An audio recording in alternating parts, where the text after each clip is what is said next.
Hey everyone, Dithvink here, and I hope you're doing awesome. So before we get into the video, I just wanna say that I'm gonna announce the winner of the 1000 special giveaway at the end of this video. So hopefully you are the one who won, and without further ado, let's get into the video and discuss about the latest chapter of One Piece. Big Mom's rampage continues in this chapter, and there is absolutely nothing that the Straw Hats could have done about it. Despite of having a 0% chance of survival, they tried their best to run away. The path that they had to follow started to disappear, but then enters Pudding. So this chapter felt like a very little informative and totally focused on portraying Pudding's nature. The pacing of this chapter was real slow, and it felt like almost zero progression in terms of dealing with Big Mom. So talking about the big thing, and the big thing I mean Big Mom, and calling her a thing is a direct comparison of her to 100-piece Kaido. So do you guys remember when Kaido fell off from the Sky Island and got buried into the ground? Well, of course you would be remembering that. That was one of the most epic moments in One Piece. So the crater that was made from him falling from the top wasn't that deep. I mean, he was able to stand and climb up on the surface in just one push, and the crater that Big Mom was in was that deep that she had to climb up. And not only that she had to climb up, it took her several steps to do that. So what I'm trying to imply is the crater that Zeus's lightning made was way deeper than what Kaido made from falling from above. And both of their heights being the reason that Kaido is a little bit taller than Big Mom shouldn't be a case, because they both are fairly similar to each other. Probably Kaido is at most 1 or 3 meters taller than her, but that isn't the point. The point that I'm trying to make is falling from the Sky Island gave Kaido a headache. But even after getting struck by an impact that is way powerful than that force applied from falling above from the sky, didn't do shit to Big Mom. Hell, she even walked ahead while crushing the land itself. Earth itself wasn't able to prevent her from walking. So you know that how strong Big Mom is physically? Well, I'm not saying that Big Mom is stronger than Kaido, but what I'm saying is she definitely isn't any weaker. So what does it take to stop a Yonko? Gear force isn't enough. Poisonous injection will just explode even before you are even able to use it. A massive lightning bolt that makes say 200 feet deep hole in the ground, it doesn't even matter. She just stands up right back. It doesn't even matter what you do to her. But then what does it take to stop her? And you wanna know the answer? That's the wedding cake. So in the beginning of the chapter, the Straw Hats stopped running from Big Mom, and they were admiring that Zeus's capability, that how much of a huge hole Zeus was able to make on the surface of the earth. So while standing on the edge of the crater, the Straw Hats were looking at what the heck happened to that beast that was chasing them. So this is basically what you guys should do if you ever get chased by some animal or some beast, and while chasing you, if it somehow falls inside a trap, don't run towards somewhere safe, but go back towards the trap and look whether or not that animal is dead. So it didn't work out for the Straw Hats, but trust me, it'll just work for you. And after all those running, Pudding comes from above and starts to fall for Sanji. But I really love that very moment when a girl whom Sanji likes fall for him in 10 times more intense manner than Sanji do. I mean, all three of her eyes were turned to hot, and she started gushing bubbles out of her mouth just as she's gonna pass out.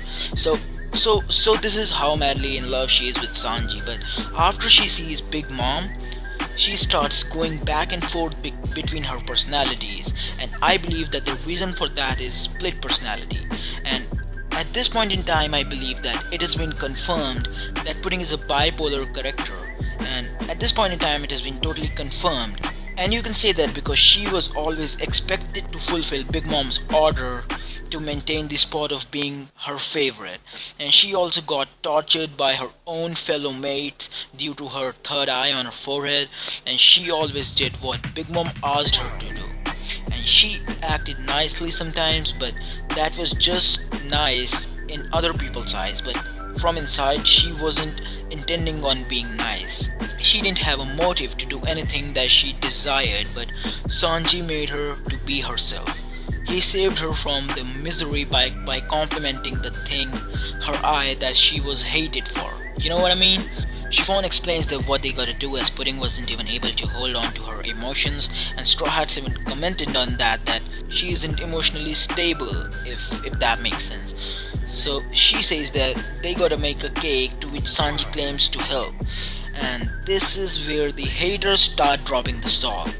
They think that Sanji preparing the cake and gaining sympathy from Big Mom would be a dumb move, and that everyone predicted that might happen and all that shit. But tell me one thing, everyone who thinks like that, tell me one thing, what's the role of Sanji in the Straw Hat? What should he be expert in? What is that one trait that he should be perfect in? And if your answer is cooking, why are you butthurt if they're giving him a chance to shine in that particular field? And I understand that you wanted a fight for him, and I wanted it too, but let me satisfy you for that thing in particular.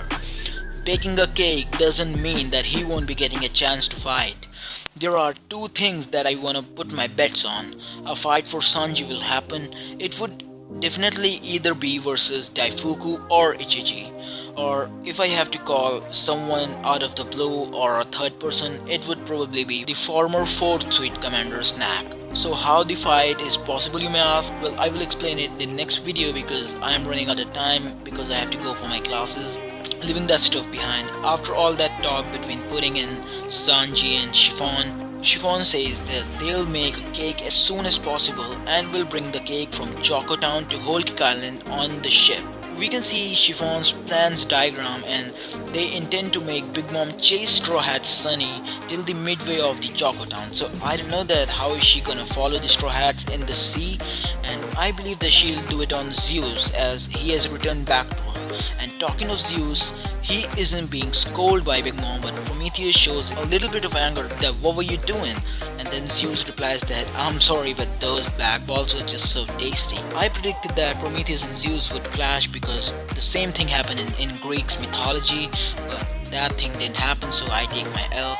I was talking about no one scolding Zeus, so Big Mom presumably was so mesmerized by the will of her getting the cake, so she probably didn't pay any attention towards Zeus, and Prometheus, in my opinion, probably just brushed it off because he probably thought that Zeus is just so naive and just so childlike and he was only craving food. So, but leaving all those stuff behind and proceeding in the chapter, Chiffon claims that once Big Mom gets the wedding cake, she'll let them all free. But what makes her say that? What's the guarantee that once she regains her consciousness, she won't be wanting Sanji to remain on Whole Cake Island and replace Truzen as the head chef? If you guys don't remember, Big Mom is a Yonko. She is addicted to get what she wants, what she desires, and what I'm trying to say is, neither of those twin sisters, be it Lola or Chiffon, have the actual idea of how her mother is gonna react. So this is a little side note that Oda is trying to show us, and Chiffon and all of them are making up a plan of making a cake and deliver it to Big Mom while halfway from the Choco Town, but in the world of One Piece, every freaking plan fails, and in this case, it'll be no different. People are shitting on the way the arc is gonna end, but I'm sure that they're gonna get asses on their face when this arc finally ends. Well, I shouldn't have said that, it's probably gonna just bite me on my ass, but never mind that, as we move to the most badass scene of this chapter, and that is on the Sunny. Broken Chopper defeated all of the fodder while Katakuri is just sitting on the bench like and is likely to make a move when Straw Hats appear. This is just obvious, he doesn't believe that Straw Hats are done yet. Brook states that they gotta break the mirror in Nami's room, and since all of the mirrors are gonna get destroyed, there would be just one Straw Hat that would be nearby a mirror, and that Straw Hat is Sanji. And Sanji being near a mirror in Choco Town just makes sense because Broly may ask the mirror that where are the Straw Hats, and they would reply that they can find no one except one person, that is Sanji. And just to make you all recall, Daifuku, the third son, is in the mirror world waiting to be recruited somewhere where he is needed. So he might just reappear for a rematch and gets beaten up by Sanji, and that's when Sanji is gonna get a W. And that's a basic theory of mine, and according to me that's not the only fight that the Sanji is gonna get. And that's what my thoughts are, that's what I believe, and that's why I think that this arc is gonna end in a very impressive way. So we just gotta keep our faith in Oda and just gotta wait. And Sunny seems to be in a very bad and dire situation, and this reminds me of Skypiea when Mary got almost destroyed and Chopper specifically was trying to protect Mary from that priest that was flying on that bird, but Chopper failed and Mary got wrecked. But when all of them fall asleep, that thing was Mary's soul, the Clawbatter Man. So what I believe is the ship might be almost destroyed, and now that they have to go to Wano, how are they gonna do that? And I believe that the Clawbatter Man for Sunny might appear and would repair the ship to some extent. That's what my thoughts are. But I don't know about you guys, but according to me, the last panel where we see Sanji saying that we are gonna make a cake for Big Mom that's gonna make her faint, this phrase alone, well, I think that he is implying to that he's gonna make a food that delicious that cake is gonna mesmerize Big Mom and make her forget about each and everything, just to contain all of the food in her mouth in just one swoop, if that makes sense, you know what I mean. And that's what I take from Sanji's words, because Sanji isn't the type of person who's gonna contaminate food or who's gonna mix up sleeping drugs in the food. So that's what I believe in, and hereby the chapter end. And talking about the first thing that happened in the chapter, the cover story, well, we didn't get to see any succession for Bartholomew's cover story. Well, I was really hoping that we get to see just one more page of Bartholomew's cover story where he meets up with either Shanks or some or one of the red-haired pirates, but that didn't happen, and we move now to Sai's story.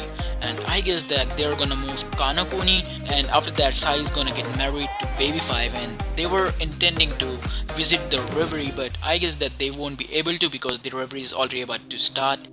So I believe that the Sai's cover story would also end at a cliffhanger. It's up to you guys to decide that what might happen in the next chapter. But according to me, this chapter wasn't that bad, and I would rate it probably 6 out of 10. Yeah, no more than that, because this chapter just dragged for too long.